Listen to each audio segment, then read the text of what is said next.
Class 6 maths. आज हम half yearly की रिवीजन करेंगे। इसमें ठीक है कुछ मैंने points to remember points note किए हुए हैं, इनकी हेल्प से हम सारा डिस्कस करेंगे। ठीक है सब, जिससे आपको आगे के जो भी क्वेश्चंस होंगे वो आप इन पॉइंट्स की हेल्प से सॉल्व कर पाए। तो चलिए स्टार्ट करते हैं। Question point number 1, if the sum of all the factors of a number is equal to twice the number then the number is a perfect number. Perfect number क्या होता है? अगर किसी भी नंबर के सभी फैक्टर का सम उस नंबर के ट्वाइस नंबर के इक्वल होता है तो वो क्या नंबर होता है? Perfect number. तो चलिए एक एग्जांपल की हेल्प से हम इसको समझते हैं। Let the number is 28। 28 को आपको चेक करना है it is a perfect number और नॉट। तो क्या करना है आपको? सबसे पहले इसके फैक्टर्स फाइंड करने हैं। फैक्टर्स फाइंड करना मैंने आप सभी को बताए हुए कैसे फाइंड करते हैं। लाइक 1 के टेबल में 28 टाइम्स आता है, 2 1 जा 2, 2 4 जा 8, 2 के टेबल में 14 टाइम्स पर 28 आता है, 4 के टेबल में 7 टाइम्स पर 28 आता है, 7 के टेबल में 4 टाइम्स पे 28 आता है। देखिए अभी 7 और 4 रिपीट हो रहा है तो यहीं पर ही हमारा फिनिश हो जाएगा फैक्टर फाइंड करना। इसके आगे के जो भी नंबर्स होंगे वो सिर्फ रिपीट ही होंगे, बस हमें आगे चेक करने की नीड नहीं है। ठीक है तो हमारे फैक्टर्स क्या क्या हो गए? 1 2 4 7 14 एंड 20। 1 2 4 7 14 और 20। तो ये सभी हमारे फैक्टर्स हैं। हमारा पॉइंट क्या कहता है? Sum of all the factors of a number is equal to twice the number. तो इन सभी फैक्टर्स का सम कर लीजिए।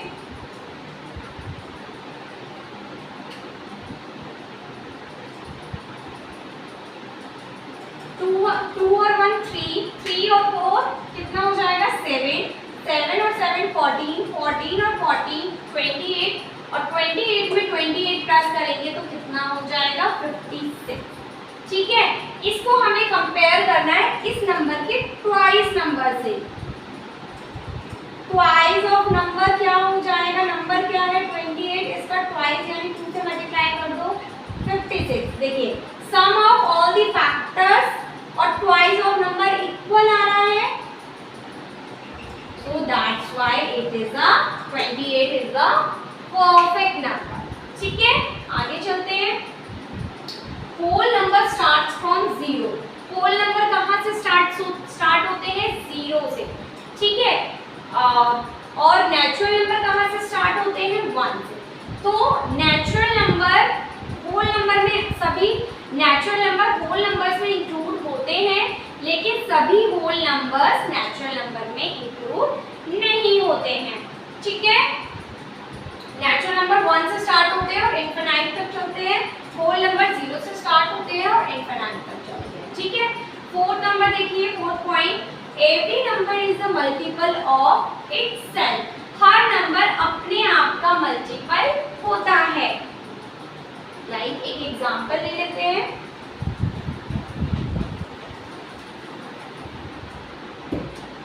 लाइक अगर मैं 7 के मल्टीपल फाइंड करूंगी तो 7 14 21 28, ठीक है ऐसे 100। तो ये हमारे सब क्या है? मल्टीपल है 7 के। तो हर नंबर अपने आप का भी मल्टीपल होता है। लाइक 2 ले लो, 2 के मल्टीपल 2 4 6 8 10 एंड सो ऑन। तो 2 अपने आप का ही मल्टीपल है। ठीक है तो हमारा पॉइंट यही कहता है every number is the multiple of itself. Her number अपने आप का भी मल्टीपल होता है। And exact divisor of a number is called its factors. Factor क्या होते हैं? एग्जैक्ट डिवाइजर, नंबर का एग्जैक्ट डिवाइजर। लाइक अगर मैं 36 की बात करूं, ठीक है तो 36 के क्या क्या फैक्टर्स हो जाएंगे? 36 मतलब हमें फाइंड करना है इसका एग्जैक्ट डिवाइजर। मतलब 36 पूरा पूरा किससे डिवाइड हो जाता है? पूरा पूरा किस से डिवाइड हो जाएगा 36? बताइए। एक तो 1 से, ठीक है 1 से पूरा पूरा डिवाइड हो जाएगा, और 2 से, ठीक है 3 से, 4 से और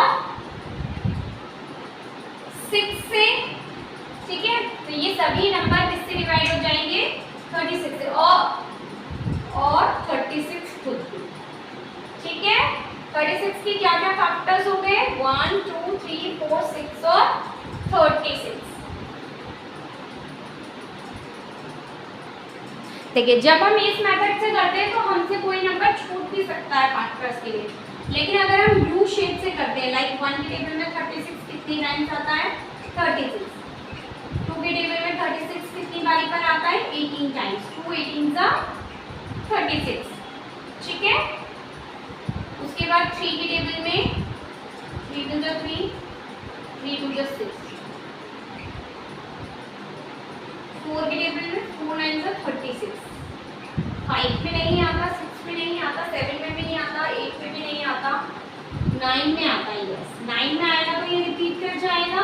तो बस इसी का ही तो हमें वेट था, जैसे रिपीट हो जाएगा तो हमें आगे चेक करने की नीड नहीं है, हमारा फैक्टर सेम फिनिश हो जाएगा। तो इसमें कौन कौन से नंबर है? 1 3 4 1 2 3 4 9 12 18 और 36। तो ये सभी नंबर्स कितने हैं? 1 2 3 4 5 6 7 8, टोटल 8 फैक्टर्स है। मैंने यहाँ कितने लिखे हैं? 1 2 3 4 5 6, यानी मैं 2 फैक्टर्स भूल गई थी, मैं इसे चेक कर दी, यानी 12 और 9 भी भूल गई मैं, 12 9 और 18 भी भूल गई थी, ठीक है। तो ये सभी नंबर्स अगर मैं इस तरीके से फाइंड करूंगी फैक्टर्स, तो मेरे से कोई भी मिस्टेक नहीं होगी। तो हमें यू शेप की हेल्प से ही हमें फैक्टर्स फाइंड करने चाहिए, ठीक है।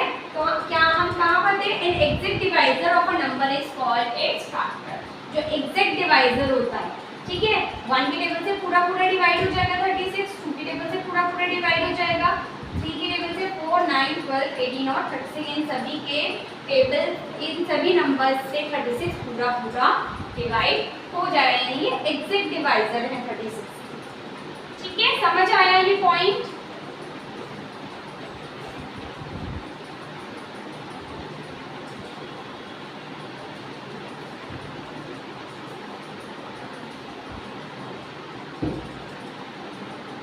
ठीक है।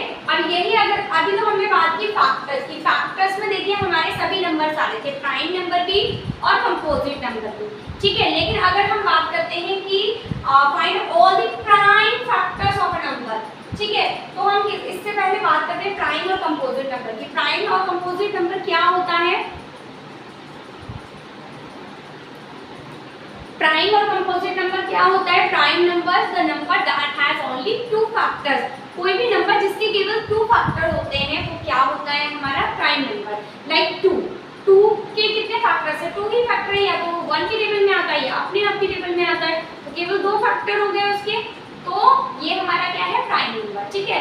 3 भी किसी के भी टेबल में नहीं आता, सिर्फ 1 में आता है और अपने आप में आता है, तो ये हमारा क्या हो जाएगा? प्राइम नंबर हो जाएगा। लेकिन 4 1 के टेबल में भी आता है, अपने आप के भी टेबल में आता है और 2 के टेबल में भी आता है, तो इसमें 2 से ज्यादा फैक्टर हो गए ना, तो ये हमारा कंपोजिट नंबर होता है। समझ आया प्राइम और कंपोजिट नंबर में डिफरेंस? जब हम फैक्टर्स फाइंड कर रहे थे, ऑल द फैक्टर्स, तो उसके अंदर प्राइम और कंपोजिट दोनों नंबर आते हैं। लेकिन अगर हम सिर्फ बात कर रहे हैं find all the prime factors, like suppose अगर मैंने बोला find all the prime factors of 25, तो 25 के मुझे प्राइम फैक्टर्स फाइंड करने हैं, तो मैं इस तरीके से फाइंड करूंगी। और यहाँ पर आने वाले सभी नंबर प्राइम होने चाहिए, उसके अंदर कंपोजिट नंबर इंक्लूडेड नहीं होना चाहिए। लाइक 2 में तो आएगा नहीं है, क्योंकि किसमें आएगा? 5 5 5 25, 5 1 5, तो 5 × 5 हमारा क्या हो जाएगा? Prime factors of 25। समझ आया factors, all the factors and prime factors में डिफरेंस, ठीक है। आगे बात करते हैं every number is the multiple of 1, और हर नंबर 1 का मल्टीपल होता है, हर नंबर 1 के टेबल में तो आता ही है, ठीक है। Next point number 7, number which have only 2 factors are called prime number. ये हम पहले बात कर चुके हैं, वो नंबर जिसके केवल 2 फैक्टर्स होते हैं वो क्या होते हैं? हमारे प्राइम नंबर।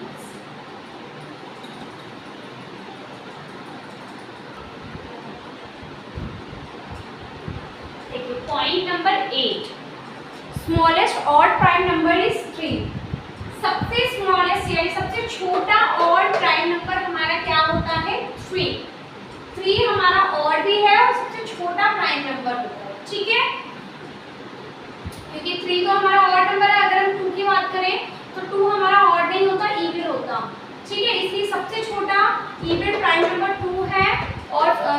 छोटा और प्राइम नंबर 3 है, याद रखना है ये।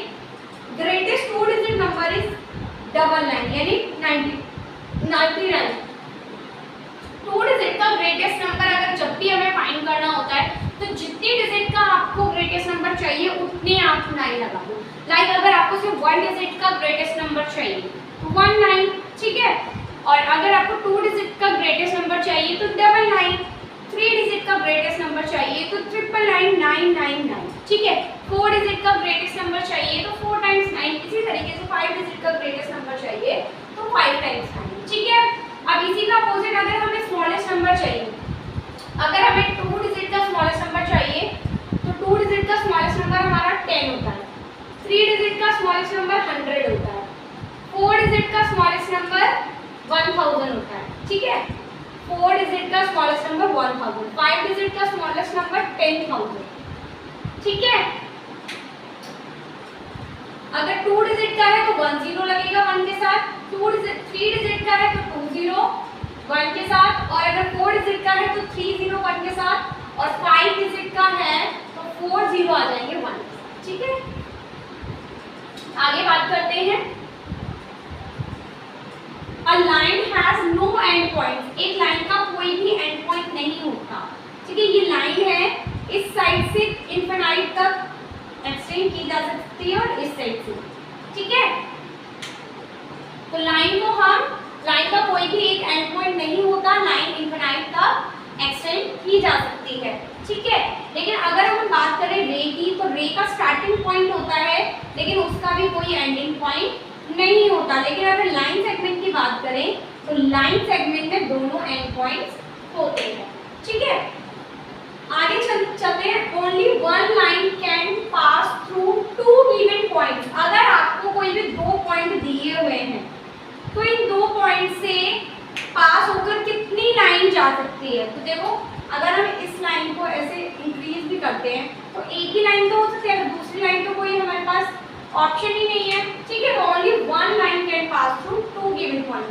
2 पॉइंट से एक ही लाइन पास हो सकती है, लेकिन अगर हम बात करते हैं सिंपल 1 पॉइंट की, 1 पॉइंट से तो कितनी भी लाइन पास हो सकती है, इनफिनिट, ठीक है। लेकिन 2 पॉइंट से केवल एक ही लाइन पास हो सकती है, ठीक है। नेक्स्ट पॉइंट है complementary angle is equal to 90 degree. Complementary angle हमारा कितने डिग्री का होता है, 90 डिग्री का। लाइक एग्जांपल लेते हैं।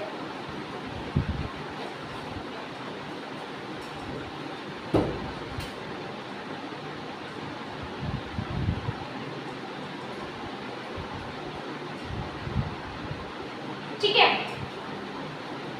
लाइक ये एक एंगल आपका 60 डिग्री का है और ये दूसरा एंगल 30 डिग्री का है, ठीक है। तो इस 60 डिग्री प्लस 30 डिग्री का एंगल प्लस होके क्या बन रहा है, 90 डिग्री। तो ये हमारा क्या हो जाएगा, कॉम्प्लीमेंट्री एंगल। इसी तरीके से अगर एक एंगल मुझे दिया हुआ है 70 डिग्री, ठीक है, आपको ये सेकेंड एंगल फाइंड करना है कितने डिग्री का, और आपको बताया हुआ है ये पेयर किसका है, कॉम्प्लीमेंट्री एंगल का है। So find the complement of 70 degree. तो we know that the sum of complementary angle is 90 degree and उसमें से एक एंगल हमारे पास 70 है तो दूसरा कितना होगा, 20 डिग्री। कॉम्प्लीमेंट फाइंड करने के लिए आपको क्या करना है, 90 डिग्री में से सब्ट्रैक्ट कर लेना है, यानी माइनस कर लेना है वो लोग, ठीक है। इसी तरीके से सप्लीमेंट्री एंगल होता है हमारा 180 डिग्री का, ठीक है। दोनों एंगल्स प्लस करके हमारे 180 के इक्वल आना चाहिए। अगर एक एंगल सपोज मुझे दिया हुआ है 110 और आपको बताया हुआ है ये सप्लीमेंट्री एंगल का पेयर है, ठीक है। तो सप्लीमेंट्री एंगल मतलब एक पेयर होता है जिसमें से एक एंगल 110 है तो अदर एंगल आपको फाइंड करना है। आपको पता है दोनों का सम करके 180 आएगा, तो पहला एंगल 110 है तो दूसरा एंगल क्या होगा, माइनस कर लो 70 डिग्री। तो इसका सप्लीमेंट 110 का सप्लीमेंट क्या हो जाएगा, 70, और 70 का सप्लीमेंट क्या हो जाएगा, 110।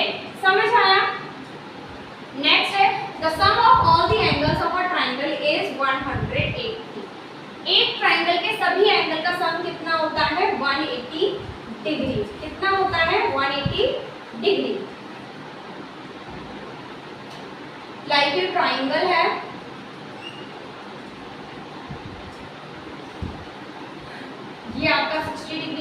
ये भी आपका 60 डिग्री है, ये भी आपका 60 डिग्री।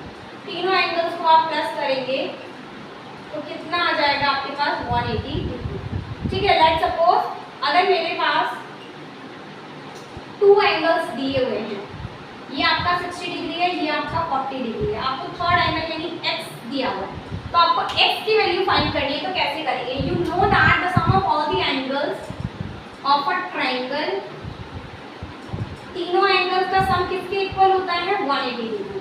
ठीक है, आपको रीजन देना पड़ेगा एंगल सम प्रॉपर्टी। इसको क्या बोलते हैं? The sum of all the angles of a triangle is equal to 180 degree. इस प्रॉपर्टी को बोलते हैं हम एंगल सम प्रॉपर्टी। ठीक है, तो ऐसे आपको रीजन देना पड़ेगा कि ये 180 डिग्री हमने क्यों इक्वल रखा है इन सारे एंगल्स, तो हमें रीजन देना है एंगल सम प्रॉपर्टी। ठीक है, 60 डिग्री प्लस 40 डिग्री 100 डिग्री हो जाएगा, plus x is equal to 180 degree. हमें x की वैल्यू फाइंड करनी है, ये इधर प्लस का है, 100 उधर जाके माइनस हो जाएगा, तो 80 डिग्री हमारा x की वैल्यू आ जाएगी। ये x की वैल्यू कितनी है हमारी? 80। समझ आया? ठीक है, let's move to the next points. देखिए नेक्स्ट पॉइंट देखिए, a triangle with equal sides and equal angle is called an equilateral triangle. कोई भी एक ट्रायंगल है जिसकी सभी साइड्स इक्वल होती है, लाइक अगर ये 7 सेंटीमीटर है, ये भी 7 सेंटीमीटर है, ये भी 7 सेंटीमीटर है, ठीक है, और इन सभी का एंगल भी इक्वल है। ठीक है, लाइक एंगल 60 डिग्री है और साइड्स अगर सभी साइड्स इक्वल है और सभी एंगल्स इक्वल है उस ट्रायंगल के, तो उस ट्रायंगल को हम इक्विलैटरल ट्रायंगल बोलते हैं। ठीक है, a triangle in which 2 of the sides are equal in length is called isosceles triangle. कोई भी एक ट्रायंगल जिसकी कोई भी 2 साइड इक्वल है, या तो ये दोनों इक्वल है और ये वाली साइड अनइक्वल है, लाइक सपोज ये 7 है, ये भी 7 है, ये 3 है, तो ये कौन सा ट्रायंगल हो जाएगा हमारा? ये हमारा आइसोसेलेस ट्रायंगल हो जाएगा। ठीक है, एक पॉइंट में इसमें भूल गई हूँ, और जिसकी सभी साइड डिफरेंट होती है। ठीक है, कोई भी साइड सेम ही होती है, लाइक ये 2 है, ये 3 है और ये 4 है, तो सभी साइड डिफरेंट है, तो ऐसे ट्रायंगल को हम स्केलिन ट्रायंगल बोलते हैं। क्या बोलते हैं? Scalene triangle. ठीक है, नेक्स्ट देखिए, a triangle in which one of the angle is equal to 90 degree. एक ट्रायंगल जिसका कोई भी एक एंगल 90 डिग्री का है। ठीक है, लाइक एक ट्रायंगल है, इसका ये वाला एंगल 90 डिग्री का है, ये 45 है, ये 45 है, तो कोई भी एक एंगल, मिनिमम एक एंगल तीनों में से अगर 90 डिग्री होगा, बाकी दोनों किसी भी मेजरमेंट के हो, तो वो हमारा कौन सा ट्रायंगल होगा? Right angle triangle. ठीक है, याद रखिएगा। नेक्स्ट है the sum of all the angles of a quadrilateral is 360। Quadrilateral क्या होता है? ठीक है, जिसकी 4 साइड्स होती है, वो हमारा क्या होता है? क्वाड्रिलेटरल। क्वाड्रिलेटरल की 4 साइड्स होती है और इनके सभी एंगल्स का सम, इसके 4 एंगल्स होते हैं, 1 2 3 4। ठीक है, इन 4 एंगल्स का सम कितना किसके इक्वल होता है? 360 डिग्री के इक्वल होता है। ठीक है, यही अगर हम एक क्वेश्चन, एक एग्जांपल ले लेते हैं,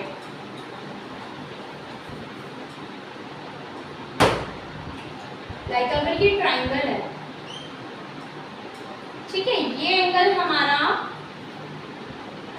100 डिग्री है। ठीक है, मेजरमेंट पे मत जाना, जस्ट मैं सपोज करके ले रही हूँ। ठीक है, ये हमारा 75 डिग्री है, ये भी हमारा 75 डिग्री है। ठीक है, तो हमें ये वाला एंगल फाइंड करना है। तो हमें पता है चारों एंगल्स का सम कितना होता है? 360, तो 100 प्लस 75 प्लस 75 डिग्री लगाना कंपल्सरी है। ठीक है, plus x is equal to 360 degree. कितना हो गया ये? 100 plus 75 plus 75, 5 5 10 150 plus x is equal to 360 degree. ये हो गया 250 plus x is equal to 360 degree. लेकिन जब आप ये लाइन लिख रहे हो ना, तो उसमें आपको नोट लिखना है the sum of all the angles of a quadrilateral is equal to 360 degree. ठीक है, x इधर ही रह जाएगा, 250 इधर प्लस का उधर जाके क्या हो जाएगा, माइनस हो जाएगा। माइनस कर लीजिए, 0 में से 0 हो गया 0, 6 में से 5 गया 1, 3 में से 2 गया 1। तो जो फोर्थ एंगल है वो हमारा मेजरमेंट उसका क्या हो जाएगा, 110। समझ आया किस टाइप के क्वेश्चंस इस क्वाड्रिलेटरल से रिलेटेड आएंगे। ठीक है, एक क्वेश्चन और ले लेते हैं। लाइक अगर दो एंगल का सम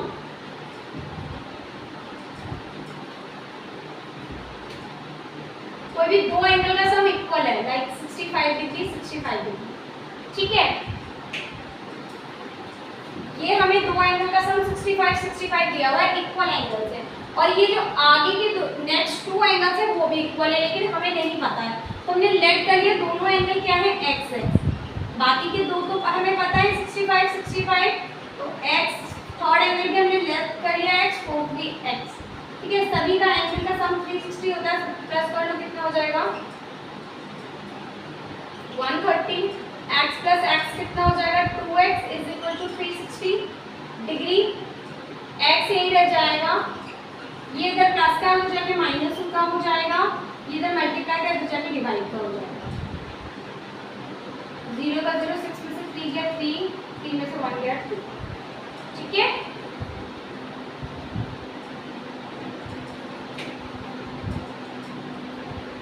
माइनस डिवाइड कर लो, डिवाइड पॉइंट में आएगा 2 × 2 2 × 2 1 कैरी आया, 2 5 10 115 आ गया, तो x हमारा क्या आ गया, ये दोनों एंगल्स हमारे क्या है 115, ठीक है। तो इस टाइप के क्वेश्चन आपके एग्जाम में आ सकते हैं। नेक्स्ट देखिए, एक क्वेश्चन और देखिए, पॉलीगन क्या होता है। देखिए पॉलीगन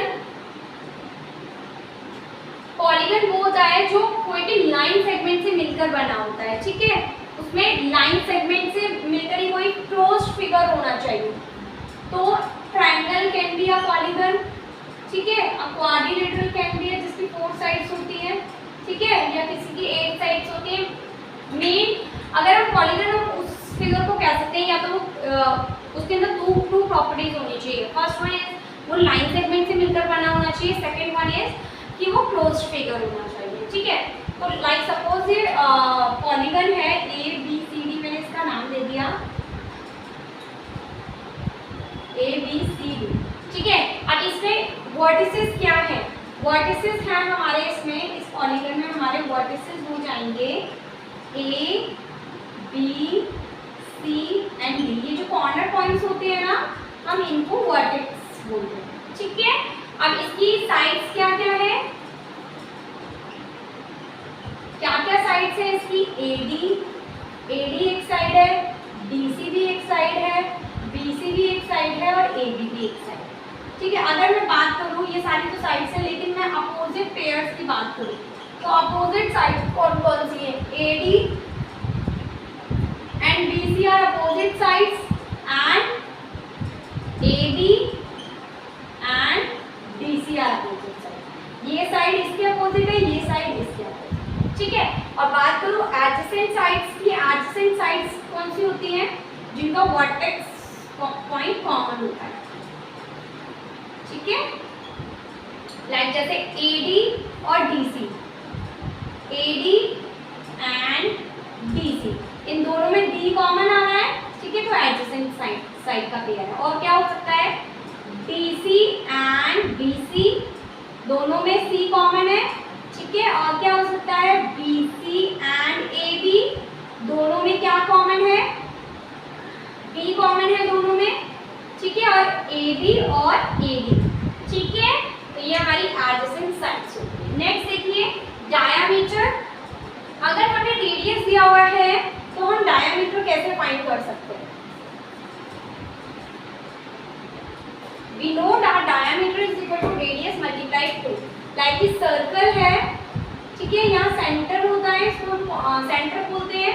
सेंटर से सर्कल तक जो लाइन जाती है इसको हम रेडियस बोलते हैं। लाइक सपोज रेडियस मेरे पास 4 मीटर है and we have to find the diameter. So how can we find the diameter, we know that diameter is equal to radius multiply 2। Radius मेरे पास 4 मीटर है, इसको मैं 2 से मल्टीप्लाई कर दूंगी तो 4 2 8 मीटर मेरा क्या आ जाएगा, डायमीटर। ठीक है। और इसी का अपोजिट अगर मेरे को डायमीटर दिया हुआ है, लाइक सपोज अगर मेरे पास डायमीटर 8 मीटर का है and we have to find the radius. Radius का फॉर्मूला क्या होता है, डायमीटर डिवाइडेड बाय 2। डायमीटर मेरे पास 8 मीटर है, 8 को मैं 2 से डिवाइड कर लूंगी, 2 4 सा 8, 4 मीटर मेरी रेडियस है, ठीक है। तो इस तरीके से डायमीटर और रेडियस हम फाइंड कर सकते हैं। लास्ट में देखिए, लास्ट पॉइंट है रोमन नंबर्स का।